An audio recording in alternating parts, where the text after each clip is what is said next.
says the race was much closer than the left expected because Virginians know a 10-to-1 map is not Virginia. The DOJ issuing an 11-count indictment against the Southern Poverty Law Center, accusing the group of funneling millions of dollars to extremist groups that they claim to be fighting. Acting Attorney General Todd Blanche and FBI Director Kash Patel. The SPLC was not dismantling these groups. It was instead manufacturing the extremism it purports to oppose by paying sources to stoke racial hatred. SPLC paid at least $3 million to 8 individuals at least. These individuals were affiliated with the Ku Klux Klan, United Klans of America, National Socialist Movement.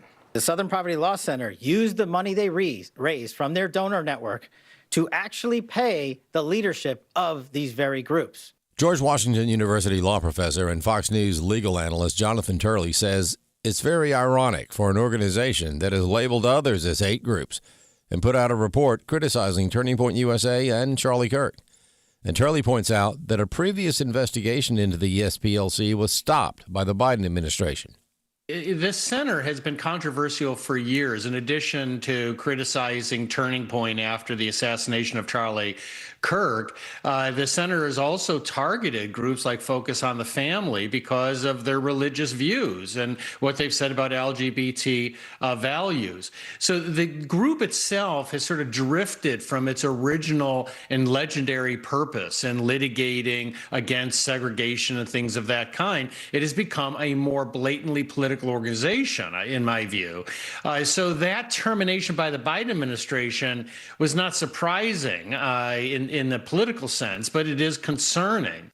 And finally, critics of President Trump's labor secretary were not sad to see her go this week. Labor Secretary Lori Chavez DeRemer was let go on Monday after multiple allegations of abusing her position's power, including having an affair with a subordinate and drinking alcohol on the job. Chavez DeRemer is the third Trump cabinet member to leave her post after Trump fired Homeland Security Secretary Kristi Noem in March and ousted Attorney General Pam Bondi earlier this month. Jace White of Advancing American Freedom did not like Chavez DeRemer from the start. This is somebody who was nominated for labor secretary despite being one of the few congressional supporters on the Republican side of a bill that would have eliminated every state right-to-work law in the country. That bill is the Protecting the Right to Organize, or PRO Act, something the AFL-CIO has also described as a proposal to strengthen labor unions by weakening state right-to-work laws and strengthening collective bargaining for workers. So this is kind of a wish list bill for all of big labor's bad priorities that would have taken a lot of power away from individual workers and put it into the hands of these large national unions. And she was one of only 3 Republicans who supported that bill. So right away, there were a lot of concerns from conservatives and free market groups that this is not somebody that we wanted to serve as labor secretary. And, less than 2 years later, she's now out of the job. I'm Chris Woodward. For American Family News, I'm Rusty Pugh. If we lose this cultural war, we're going to have a hedonistic, humanistic society. Discover the story of the culture warrior Don Wildman and how he went head-to-head with Hollywood, Playboy, the homosexual agenda, and the Disney Empire. The movement Don started paved the way for Christians to boldly stand for truth and righteousness in a hostile culture. Watch Culture Warrior today for free. Visit culturewarrior.movie. Jenna Ellis in the morning on American Family Radio. I love talking about the things of God because of truth and the biblical worldview. The U.S. Constitution obligates our government to preserve and protect the rights that our founders recognize come from God, our Creator, not our government. I believe that Scripture in the Bible is very clear that God is the one that raised up each of you, and God has allowed us to be brought here to this specific moment in time. This is Jenna Ellis in the morning. Good morning. It is Wednesday, April 22nd, and even though there is a Republican in the White House, there is a Republican majority in the House, and there is a Republican majority in the Senate, and we supposedly have the trifecta among Republicans, the Democrats are pulling off a pretty impressive attempt at a power grab through redistricting in Virginia. And the Republicans don't really seem concerned about doing anything about it. And so the results from the redistricting referendum last night were really just impressive because Virginia voters approved a redistricting referendum allowing the General Assembly to temporarily redraw congressional maps ahead of the 2026 midterms. So the measure could reshape Virginia's congressional delegation with national implications as both parties battle for control of the White House. That's coming from Fox News. And so former Virginia Governor Glenn Youngkin, a Republican, obviously, on Tuesday called on the state Supreme Court to overturn the redistricting referendum that was approved by the voters. And he said this: "Thank you to all the voters who turned out to vote against this egregious power grab. The race was much closer than the left expected because Virginians know a 10-1 map is not Virginia. I urge the Virginia Supreme Court to rule against this unconstitutional process." But meanwhile, the Democrats are just brazenly out there saying, you know what, if you Republicans want an accurate census, if you actually want free and fair elections, if you actually want to make sure that illegals aren't voting, if you want to make sure that that the districting actually accurately reflects the voting population in your counties, well, then we will just go to our blue states and we will redraw this completely against what the map actually should look like, and we will get away with it, is basically what they're thinking. And I'm glad that Glenn Youngkin is at least saying this, but it doesn't seem like Republicans are in any hurry to do anything about this. And so our good friend Steve Deace from The Blaze said in response to Tyre Boyer, who posted from TPUSA, who posted, "If Democrats are trying to steal redistricting now with a Republican in the White House, imagine what they'll do in 2030 with the census if a Democrat is in the White House." And Steve responded, "That'll preach." So true. So let's welcome him in now. And Steve, this is just... I mean, Democrats actually want power, and I don't think that Republicans are even noticing. So the timing of this, Jen, is very good. I just spent 5 days in Alexandria, Virginia. I had a couple of separate events to do in D.C., and then one of them, America Reads the Bible. So my wife and I were in Alexandria, Virginia for 5 days. 5 days leading up to this, I saw not a single message from Glenn Youngkin. I saw not a single message from Donald Trump. I saw nothing formally from Republicans at all. Basically as if they were scared to throw their brand around, thinking that, well, that'll really turn their base out, as if their base already isn't 1,000% motivated at this point. You can't more motivate the Democratic base than it already is. Every podcast I was listening to, every single one had a commercial from Barack Obama directed right at Virginia voters to go out and vote for this and do something about this. So, I mean, listen, you cannot beat an opponent that wants to beat you more than you want to beat them. That's just true in any walk of life, any competitive endeavor. That's just true in literally anything, any sport, any contest, and in any form of warfare, which is what this is. And that's just where we are. I mean, I can't put it any more bluntly than this. And the president wants to beat Thomas Massey in a primary more than he wanted to win the Virginia redistricting. What's he commented on more in the last 6 months? It's pretty obvious. I mean, in politics, you are the hills you're willing to die on. That's just the bottom line. The president is exercising and ignoring essentially all of his political capital he is leveraging on this Iran war. And so while I was not in favor of it going in, I'm now in the position of, well, this is what we're going to do. You know, we need to win. Then win it. Because if we lose it, I don't want to contemplate that. Okay? So, or if it looks like we took some weak deal and did 3 months of this for nothing, that might even be worse than losing it in some respects. So this is where we are. We have, every ecosystem. I was just listening to the report from your network about the labor secretary. And see, that's the kind of appointment. And see, this is where teams take on the identity of their coaches. All right. Mm-hmm. And in the old Republican Party, we would have never gotten a Ron DeSantis as governor in a million years. Would have never happened. Okay. We also would have never gotten that labor secretary at the same time. They just would have felt like there were no that was an ideological line they could not cross. And so, the old Republican Party, the floor was higher. but the ceiling was lower, if you get where I'm going. Now, in the Trump Republican Party, since it's not an ideologically based coalition, and that's why we would not have gotten a labor secretary like that. They would have felt like that so disrupts the ideological spectrum that this will force our base to rebel against us and give us governors like Ron DeSantis, and we don't want those people. So they would have wanted a happier medium where they were largely in control of what the medium was. In this Republican Party in the Trump era, because he's erratic, on a given day, the president will post something that, we all think is idolatrous and have to delete it. And then he'll be the first president to read the Bible aloud from the White House since I don't even know when the last time that happened was. I couldn't tell you, and I'm a historical nerd. I don't even know the answer to that. Okay, that's how far gone we are. And so that's where you're going to get, Donald Trump essentially making Ron DeSantis the greatest governor America's ever seen by endorsing a little-known congressman in a primary no one thought he could win. But then give us a labor secretary that's essentially Eugene Debs reincarnated, okay? Because there's no ideological center now. It's all based on his associations and loyalty to him. So now the floor is lower, but the ceiling is way higher.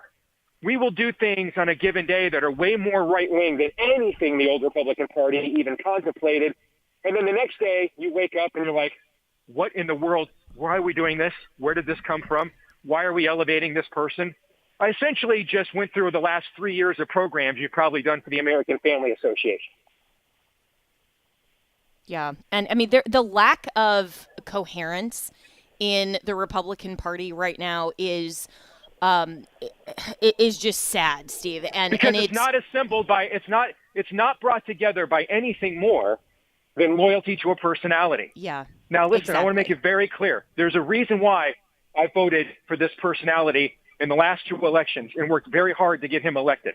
Because overall, he has been a very good president. He's been the best foreign policy president that I've ever been eligible to vote for in my lifetime, and I'm 52 now. All right? But nobody's perfect. Nobody's perfect. To build anything around a personality means that you will inherit all of their flaws, and we are all flawed. All right? If I built my show around my personality, you think it's flawed now. Have me build it around my personality and not my love of a biblical worldview, and the flaws will be even worse because I'm deeply flawed.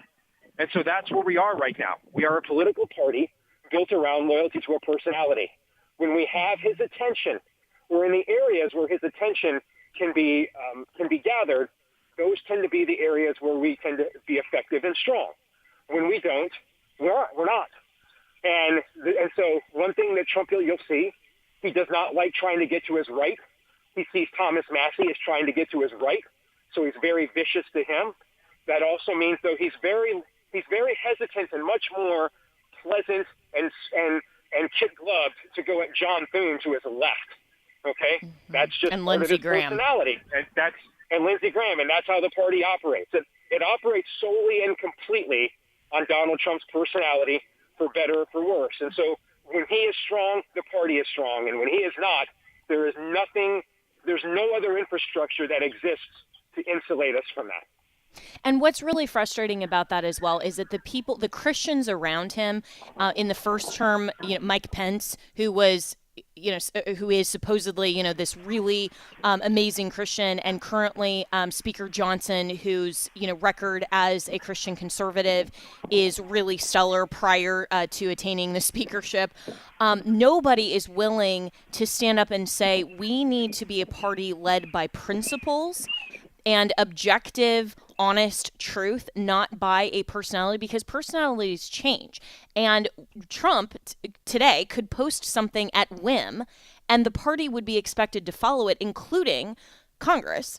And anybody who criticizes him to the contrary, well, then, you're a traitor. You're no longer MAGA. You're not conservative anymore. And so the definition of conservatism now, apparently, is whatever Donald Trump says that it is at any given moment. And this is why you're seeing also, Steve, I think, the incoherence around the big story that happened over the weekend, which was about homosexual surrogacy and child purchase and commodification. And there was a huge argument on the right among people who are asking this question, well, wait a minute, I thought we, the Republican Party, supported gay marriage.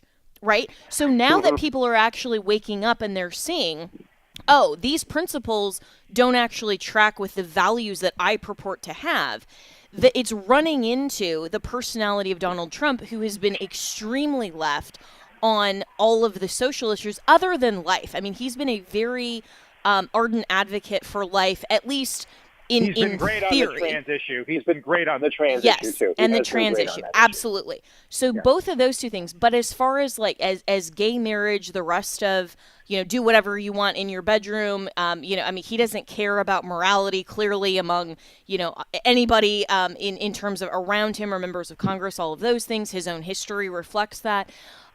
This is why we don't have a concrete definition of conservatism, because I think you're absolutely right that we're just following now a personality. And unfortunately, a lot of Christians are expecting other Christians to follow the personality instead of follow the principles. And where those diverge, then it's become almost this this inexplicable conflict and this cognitive dissonance between principle and personality. So how do we get back on track with this when we see something like what happened in Virginia, and it looks like, Trump doesn't particularly care to do much about that?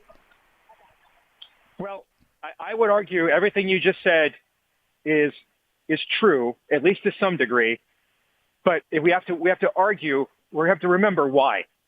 The old Republican Party gave us the justices that wouldn't even consider. Ronald Reagan gave us, I love Ronald Reagan. He gave us Sandra Day O'Connor, who cast the deciding vote in 1991 in Casey versus Pennsylvania that preserved Roe versus Wade for another 30 years. All right.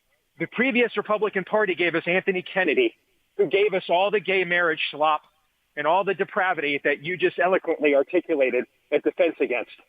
The previous Republican Party gave us the amnesty of 1986 that opened the door for the entire invasion we've all lived under for the last generation. We have to understand that while we had a strong movement within the party itself gave birth to this situation by its failure to deliver on its own ideological bona fides, and frankly, talked a good game, but really wasn't in favor of much of what it was talking about. Okay. Sorry about that. Somebody thought their dog's going to bite me. The previous this is what happens when you're on the road. The previous Republican Party didn't deliver the results, Jenna, and that's why people turned from a party to a strong man. And that's the era in which we're in now. And we all have to figure out that is the era we're in. And we didn't come into this era from a contrivance, but organically. The Republican Party between basically Reagan's first term and Donald Trump's election largely failed America and failed its own voters. And so that's why Rachel Maddow was at Dick Cheney's funeral weeping like a schoolgirl when she was saying he was literally Hitler 20 years ago. Okay? That's what happened. And so I think we have to recognize why our people have done what you just said. I think if we don't recognize that, we cannot rally our people to do good, because they'll view us as traitors and say, well, why aren't you with my guy? If we act as if the Republican Party was some beacon of liberty prior to Trump, that's just, as someone who was fighting in this party, who was essentially, I've been excommunicated from the CPAC National Circuit movement from both Republican parties, so I know the ecosystems very well. If we act as if the previous one was some kind of beacon of liberty, I just don't agree with that history. No, I agree with that 100%. And it's not like, I'm not advocating that we go backwards and we get the nominees that the establishment GOP would prefer in a post-Trump era. And I think we're in a moment where Trump has successfully shown the problems and how you can be a better president and a better leader and a better party than the old Republican Party. But he's also shown how he has not necessarily gone a track that has been consistent with moral virtue and principles and actually righted some of the wrongs of the prior party. So it's not one or the other. It's that we need to have a party and we need to have people that we're voting for that are actually Christians, but unlike where Speaker Johnson is, quite frankly.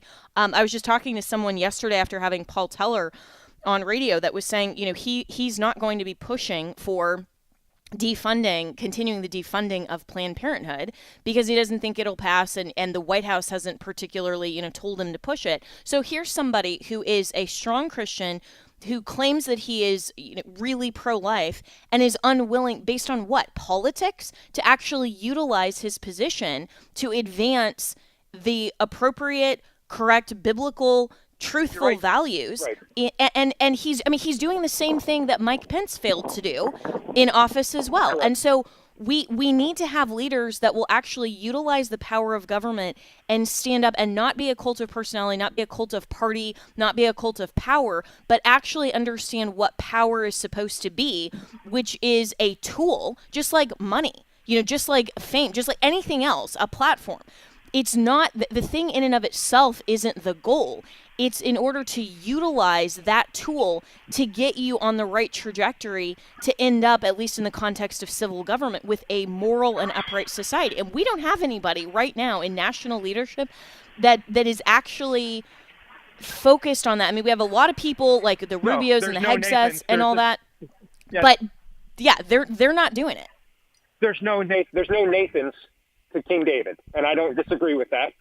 And I think you're right to put the pressure on the people who claim to be spirit-led, who claim to live by a higher standard, to then therefore live by that standard. I mean, if Mike Johnson called the White House up and said, "Hey, all right, we are going to lose our base.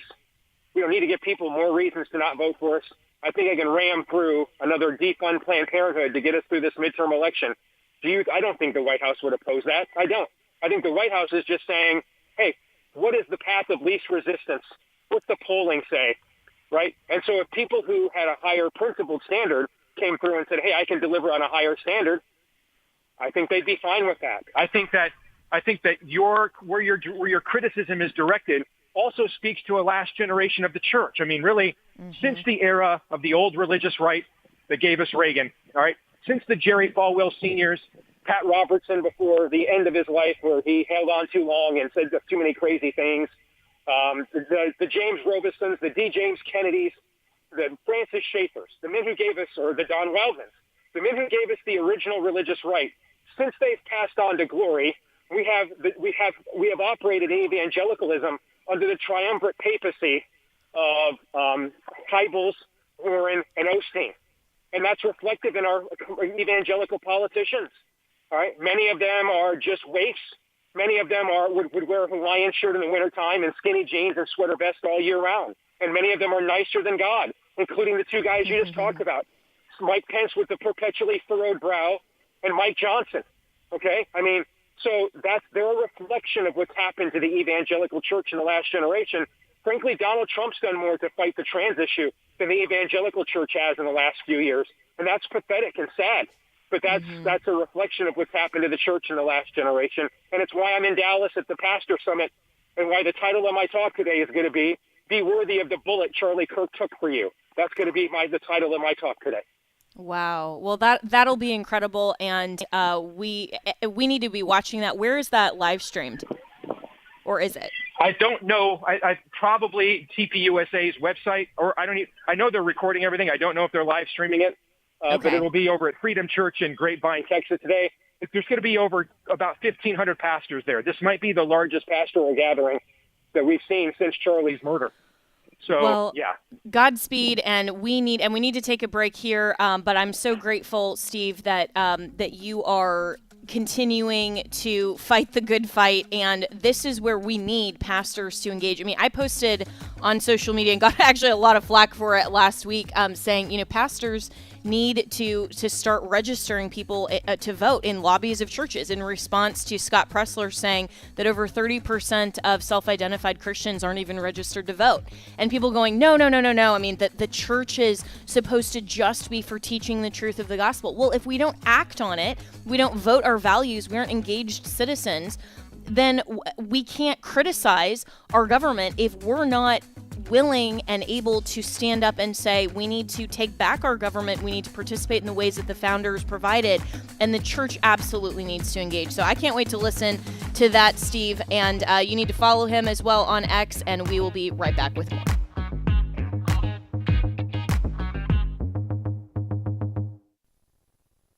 America was founded as a nation under God, but the U.S. Supreme Court has broken our national relationship with God.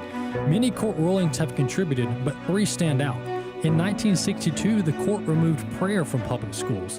In 1963, the court removed Bible reading from public schools. And lastly, in 1980, the court removed the 10 Commandments from America's classrooms. The Supreme Court broke our relationship with God, and any restoration of that relationship must include the Supreme Court. And a vacancy on the Supreme Court could soon be coming. So please support AFA Action's urgent legal work to help President Trump select and the U.S. Senate confirm godly constitutional justices for the Supreme Court. We put thousands of hours of research into potential nominees. We use our networks at the Trump administration and the U.S. Senate to promote the good nominees and oppose the bad ones. AFA Action needs the resources of supporters like you to help maximize our efforts. So please visit afaaction.net to learn more and donate today. Hey, it's Michael Woolworth with Bible League International. Well, we just celebrated Easter only weeks ago, right? How many of us have drawn comfort and strength from the resurrection story in John 20 where the two Marys go to the tomb, right? And they hear that Jesus is not there. He's risen just as he said. You know, the Christians we're talking about now have never read a single verse in their own Bibles. People like Yusuf, a cobbler in Pakistan, praying for his very own Bible after being shunned by his Muslim family when he became a believer. Also, Rosalia, a former witch doctor in Paraguay in South America. She's a new believer praying for a Bible. Again, this is the spring season, and we want to bless 4,000 Bibleless believers around the world by the end of April. We're a little short of that goal, so please hit $5 a Bible, $100 since $20, $500 will put Bibles into the empty waiting hands of 100 waiting believers. Would you call 800-YES-WORD? 800-YES-WORD. That's 800-YES-WORD. Or give at sendbiblesnow.org. That's sendbiblesnow.org. Hello, Americans. I'm Todd Starnes. Stand by for news and commentary next. Indiana Lieutenant Governor Micah Beckwith is facing a firestorm of outrage from woke students at Valparaiso High School. Beckwith had been invited to address students at a career day event. He was introduced as someone who fought against the woke agenda. Well, that phrase set off school administrators saying that language not acceptable in front of teens. After Beckwith's remarks, a group of students approached, peppered the lieutenant governor with a barrage of nasty questions. Beckwith said he extended his hand to greet one of the far-left rabble-rousers, but the teen refused, said he would not shake the hand of someone he did not respect. Now, back when I was in school, disrespecting an adult like that would have resulted in a trip to the principal's office and a meeting with his Board of Education. Nothing better than a fiberglass paddle to the backside to knock the Trump derangement syndrome right out of a woke kid. I'm Todd Starnes. Welcome back to Jenna Ellis in the Morning on American Family Radio. Welcome back. Well, speaking of the Democrats just going and, attempting to power grab in all kinds of ways, there's a new indictment against the NGO, the Southern Poverty Law Center, which has now been indicted, and they are accused of using donor pay to leaders of the KKK to stage hate crimes. So FBI Director Kash Patel said that the Southern Poverty Law Center fraudulently raised money by lying to their donor network, thousands of Americans, to go ahead and actually pay the leadership of these supposedly violent extremist groups. Furthermore, our investigation revealed that the SPLC, on top of perpetuating this widespread, decade-long, multi-million-dollar fraud, conducted more criminal activity. And so, according to the FBI, they set up shell companies and entities around America so that the financial institutions that we rely on as everyday Americans were deceived in believing that the money was not coming from the SPLC in perpetuation of the scheme and the fraud, but rather fictitious entities they stood up to perpetuate this ongoing fraud. So in one of the comments to this story, the commenter Matt Van Swol, who was a former liberal and now is, kind of been red-pilled, and he's a bigger account on X, posted, okay, here's the series. Democrats create NGO to fight problem. NGO pretends to fix the problem. NGO raises money. NGO then funds the problem. NGO asks for more money to fix the problem. NGO donates money to Democrats. Democrats use the money to win elections. Democrats fund the NGO to fund the problem. Rinse and repeat. So let's welcome in Orrin McIntyre, who is a host at The Blaze. And, it seems like we can't even go a week without some other Democrat fraud scheme being revealed, which is good that we're finally finding out about all of this. And the SPLC for a long time has been on the radar of conservatives as being, nothing that they purport to be. But this actually is good that now at least there is an indictment. And of course, their defense, Orrin, is, no, this was all, legitimate funds. We were just populating and infiltrating some of these organizations so that we could get some accounting from inside of what was actually going on in the organization, not what the indictment alleges. But where do you think we stand on this? Well, Jenna, this is huge. So for a very long time, the SPLC has been basically out there making hit lists. I mean, Charlie Kirk even said this, that this is basically a domestic terror organization that makes hit lists for radical leftists. Sends people to go dox them, sends Antifa to their home, all of this stuff. But it's even worse than that, because we find out now that they are responsible for creating the very monster they're supposed to exist to defeat. And not only are they funding and encouraging and basically planning the very acts that they then purport that they're collecting money to go fight, you have to remember that the SPLC is a critical hub in the entire kind of left-wing Antifa, terror network, because these guys trained specifically local law enforcement and many other government organizations, including the FBI, when it comes to hate crimes, which means they are manufacturing the hate crimes by paying off false actors, and then they are training the law enforcement agencies that are supposed to go after these fake hate crimes. And of course, we've heard over and over again from people like Christopher Wray and other at the FBI that, you see, ultimately it's the far right that's the most dangerous domestic terror threat in the United States. Well, I guess it looks like that if you literally have the people who are paying to perpetrate that fraud training the FBI agents that you're standing over. So this reaches into all kinds of incredibly important areas, and I think we need a extremely thorough investigation to figure out how deep this rot has gone. Absolutely. And, this reminds me of BLM and that this whole organization that the left created for basically a non-existent problem. And then when all of the leaders of that organization were basically extorting people for massive donations, and they were doing the bidding of the left. But ultimately, Orrin, all of this really comes back to the Democrat Party and their focus on getting funding to then go out and win or maybe steal elections. And that's really, I think, a huge piece of this that needs to be cracked, is to say, okay, are these dollars that are being funded into the DNC actually legitimate, or is this kind of a cycle to just fund the DNC and fund elections in methods that are fraudulent and that are deceiving donors that are giving to organizations that aren't actually doing what they purport to? Oh, of course. I mean, obviously, this is a sham. Like, this is an insane thing that this organization has gone out there and done. I mean, Jenna, we can see from the documents that one person was paid, I think it was $280,000 almost, by the organization, and that was one of the people who was at the Unite the Right rally, the one that the left initially used to crack down on the dangers of the far right. So the question is, how much of that rally, how many people involved were being coordinated by this organization? Was an entire panic sweeping the electorate? Was it all manufactured by these people? How organic was it? And this makes us then wonder even more, because these guys were in constant contact and working with the FBI. What other popular organizations, what other popular fronts, what other popular incidents that the left points to as a reason to crack down on the right have been funded or organized by the STLC or other organizations like this.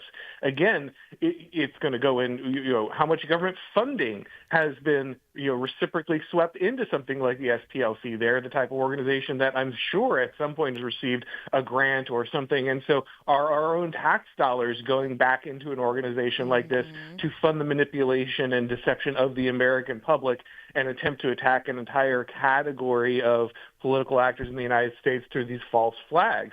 And I mean, the questions are literally endless. As this could have implications reaching through vast amounts of our elections, our different government apparatus. This is a massive case, and it could just be the tip of the iceberg. Absolutely. And so we need to talk about timing then, because, we're here in April of 2026 and the 2028 election we're already starting to talk about, but especially after the midterms, that's going to be the focus of, the political talking class. And indictments are not quick. These types of investigations don't go from indictment to, trial very quickly. I mean, this could be a years-long type of investigation just to get all of the facts and gather all of the evidence. And so if a Democrat is elected in 2028 and then appoints a Democrat attorney general, then we stand a very, very, very good chance that then the indictment is just dismissed and we never actually get to the bottom of this and the truth. And so the question that I have is, how easy is it going to be for the Democrats to just try to run out the clock on this? Oh, that's absolutely the plan, and that's their plan across the board. And that's, again, why the elections become even more critical. I know a lot of people are frustrated with certain aspects of the Trump administration, especially foreign policy at the moment. I'm one of those people. But I have been, consistent in saying this, and I don't think it can be said enough. We have to make sure the Democrats do not return to power. Whatever shortcoming you feel like the administration has not personally delivered for you, the Democrats are going to be insanely worse in every level. The borders are going to be back open. They're going to be prosecuting people who disagree with them again. And importantly, investigations like this one will absolutely be sidelined the minute they come back into power. So we need to be doing everything we can to maintain, the fact that the Republicans continue to control the legislature in the midterms, and then somebody like J.D. Vance enters back into the White House in 2028. Yeah, well, I'm not as big of a fan of J.D. Vance as you are. I would say, someone like a Rubio or potentially a DeSantis would be far better. But, we definitely need any of those names over a Democrat for sure, and someone who would continue these investigations. And that's why, we have primaries, so we can talk about all of that.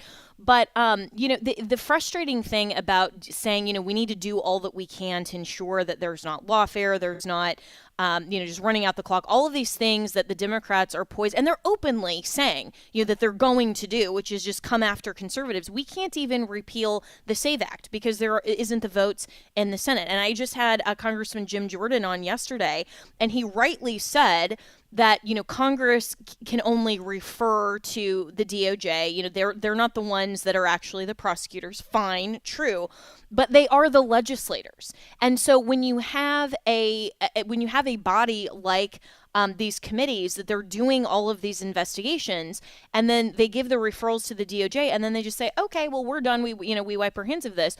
Well, no, the point of the congressional subpoena power and investigation is so that you can legislate. And I haven't seen one piece of legislation even introduced, and I may have missed it, but I haven't even seen one piece introduced in Congress since Donald Trump took office and since the Republicans have had the trifecta that has actually significantly dealt with lawfare and trying to be an ironclad defense against Democrats coming after Christians, conservatives, Trump supporters in the same way that they did during the Biden administration. And that is a failure of Congress.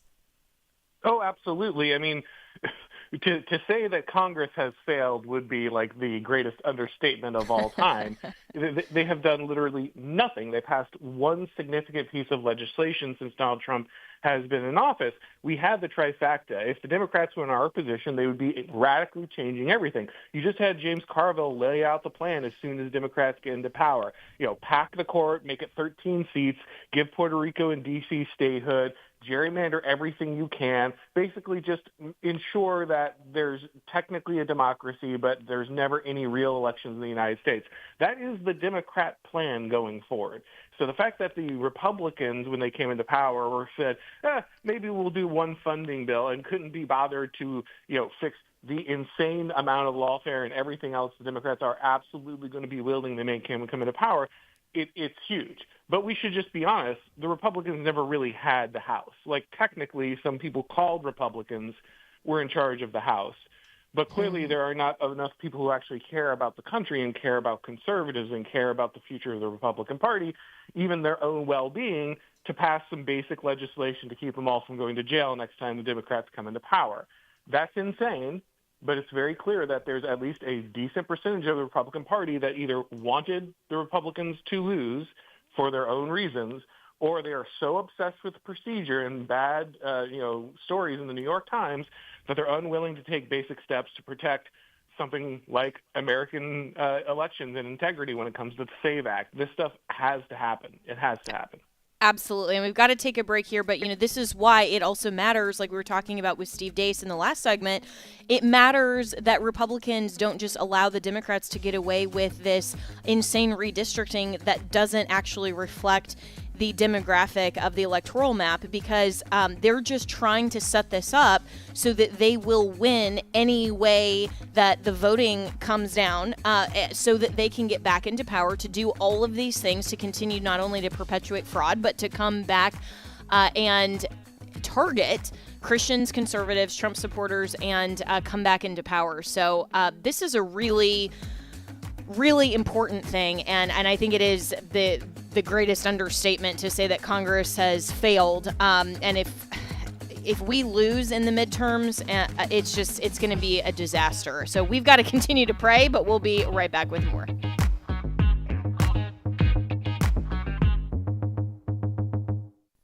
The Middle East, that's one part of the world we need to pay attention to, especially the country of Israel. Each week, I'll help you make sense of what's happening in that region through a biblical lens. I'll bring you important information about security threats, archaeological discoveries, biblical prophecy, ministries happening on the ground, and much more. I'm John Riley. Join me for the Middle East Report Special Edition every Saturday at 6:30 p.m. Central on American Family Radio as I connect you to the people, places, and geography of what we read in God's Word. As a nurse, I primarily work with children who are abused and exploited in trafficking, and I frequently see very unfair situations. We must talk about the issue of abuse. We can't base our actions on fear. We have to be faith-informed in what we do. The Dr. Nurse Mama Show. For more from Dr. Jessica Peck, tune in at 2 p.m. Central on American Family Radio or on the podcast page at afr.net. What if healthcare could be more than bills and bureaucracy?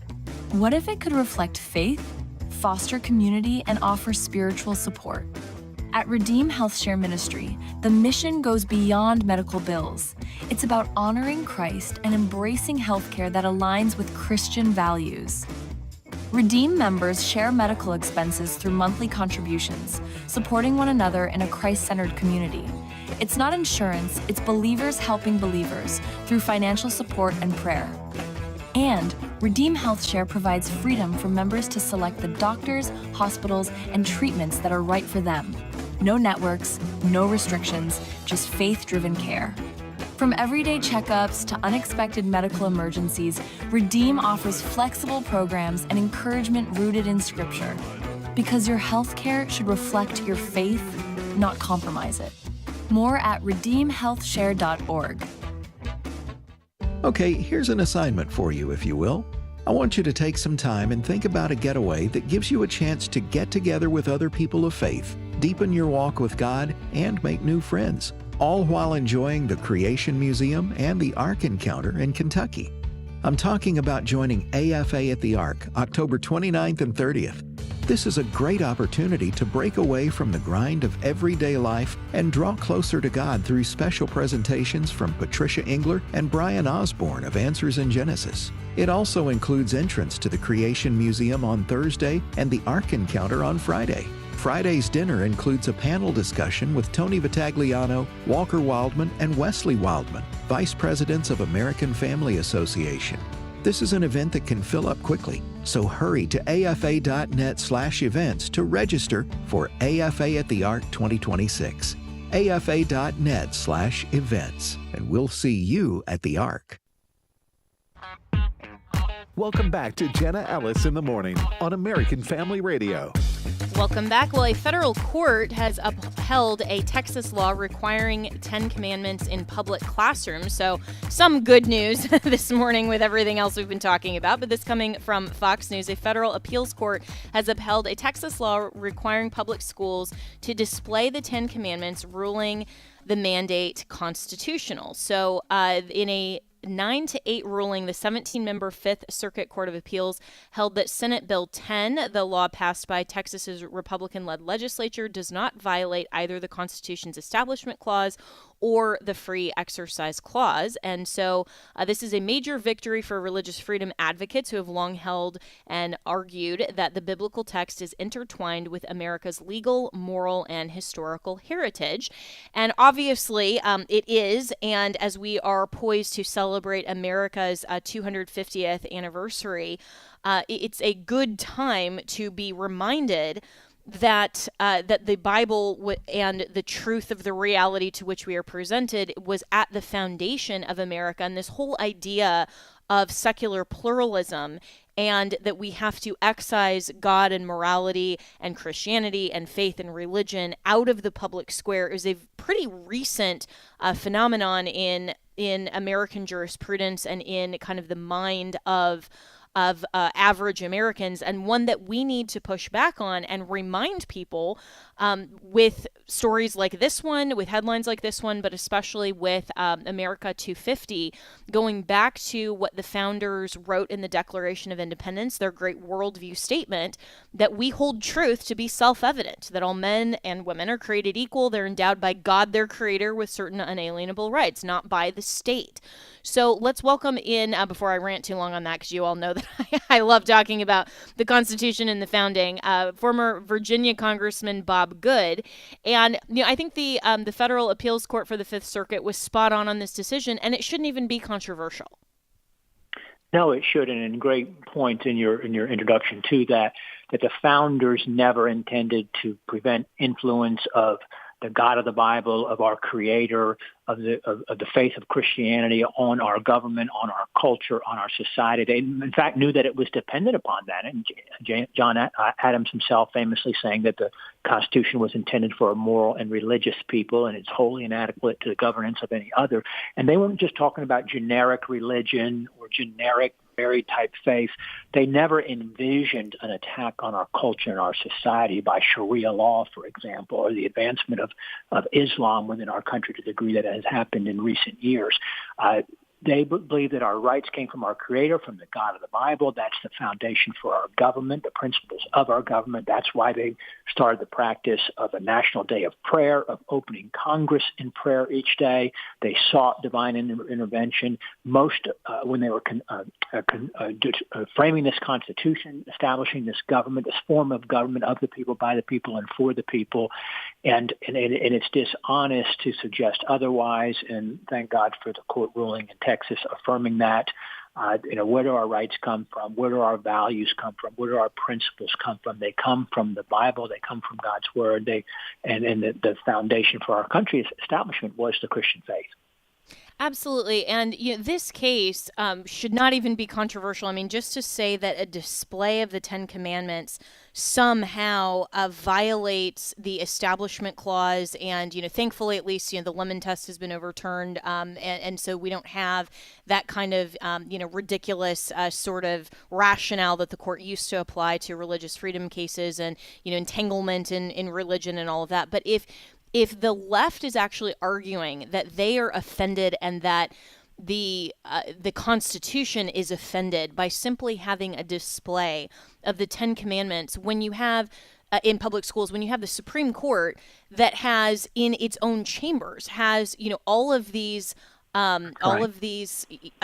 great memorials of the divine lawgivers throughout history, including at the very head when you have Moses that, received the 10 Commandments. I mean, our founders understood the heritage and the great inheritance that America has from the principles and the truth of morality from the Bible. And so if we're arguing that just a display of the 10 Commandments is offensive to the Constitution, and we're arguing that point in 2026, then how much more is it going to be difficult in 2026 and beyond to actually legislate for things like pro-life, for things like overturning Obergefell and quote unquote gay marriage, and actually legislating according to the principles on which we were founded?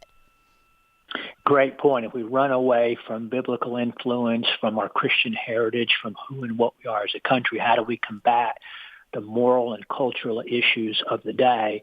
And so, yes, exactly right. The basis for our country was the principles of God's Word. That's why we were established.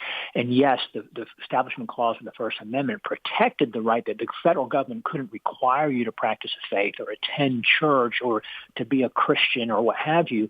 But it's those very freedoms espoused in the Bill of Rights and in our Constitution that protect people to believe and to worship how they choose or to not do so at their choosing as well. But we don't shy away from the fact that America was established on Judeo-Christian principles and on the belief on the truths of God's Word. And so, again, thanks again for this court to rule accordingly as they should have. Yeah, absolutely. And, the lawyer who argued for this case added, at least according to Fox News, a statement in here says, today's ruling confirms that our state can honor the moral heritage that undergirds our legal system without violating the First Amendment. This decision makes clear that acknowledging the historical foundation of our laws is not only permissible, but it's fully consistent with the Constitution. That's all true. But I wish that we would go a step further than that and not just say we need to recognize and honor our heritage and history, but bring that to the present and say this isn't just relevant as a memorial to events in the past. This is relevant to our law and our Constitution today. And I see conservatives and Christians, kind of failing to make that leap in some of these cases. You're exactly right. We need to be unapologetically bold and courageous in proclaiming the truth of God's Word, the foundation of the Bible, and establishment of our country, and how those principles and those values are critical today. I've often said on the House floor in speeches or interviews or what have you that almost everything that plagues our society is a failure to follow God's design for morality, marriage, and the family as defined and described and established in God's Word in the Bible itself. Absolutely. So well said. And this is why I wish that you were still in Congress to push for some of these issues. But speaking of Congress, and also you are from the state of Virginia, I also wanted to get your thoughts on the Virginia redistricting vote. We've been talking about that through the program because I even had a question in the break of, didn't Republicans kind of start this redistricting fight? Well, yes, to the extent that the census needs to be corrected, we need to make sure that the maps actually reflect the voting electorate. But then the Democrats have pushed back by trying to redraw blue states completely incoherently. So what's actually going on in Virginia, and do you expect this to stand? I think it probably will stand, to do the latter part of the question, just because the Virginia Supreme Court postponed the decision, cowardly, I might add, until after the election. I think their thought process is, well, if the voters vote it down, we won't have to rule. It'll be a moot point. But it's really hard to conceive with them allowing the voters to allow their voices to be heard, to make the decision, if you will, and voting on the referendum, that now the court's going to come and say, okay, well, we're not going to allow you to do what you just voted to do.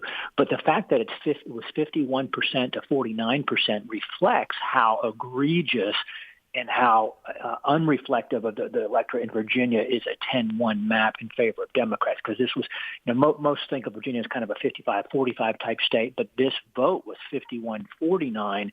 So it shows that, just a very narrow majority of Virginians approved this. And that's probably a reflection of the 3-1 spending advantage by the wrong side in this, and also the fact that they were lying and misleading and deceiving with the way that it was even presented on the ballot. Say, hey, are you going to vote for fairness by voting to change the maps? That's what generally how the wording was.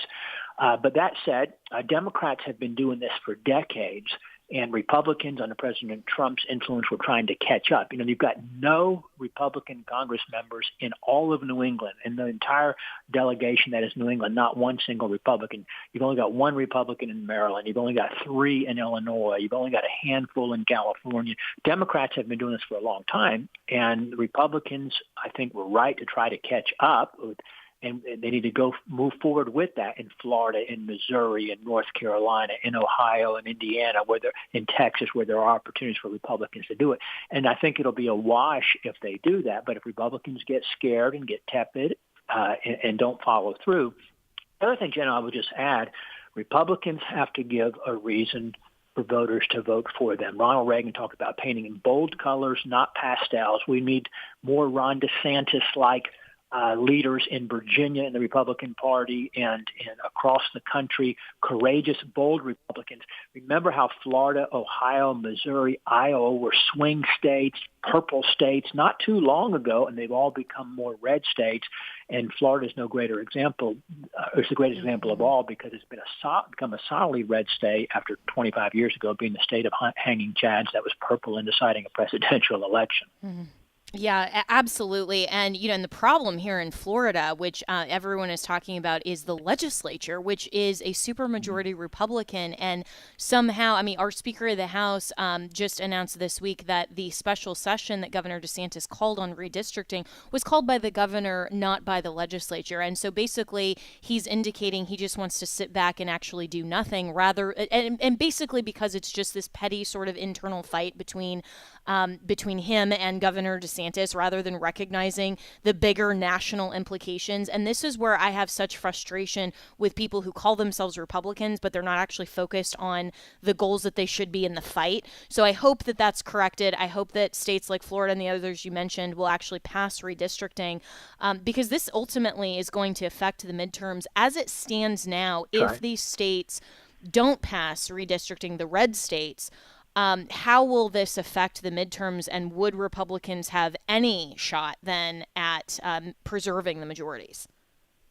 I think we're in some trouble. Obviously, historically, the party in power tends to lose seats. If you look at these so-called scorecards and these ratings and polling agencies and so forth, there's a whole lot more Republican seats that are considered toss-ups than there are Democrat seats. There's more Republican seats that are in the lean or likely Democrat column versus the reverse and vulnerable Democrat seats. And this Virginia decision puts 4 more in the Democrat column, it would seem. So if Republicans don't follow through, it makes losing the House that much more. Yeah, just likely. The math the math just doesn't add up for Republicans. Well, Bob Good, really appreciate it. You can follow him on X, listen to his podcast, and as always, you can reach me and my team, Jenna, at afr.net.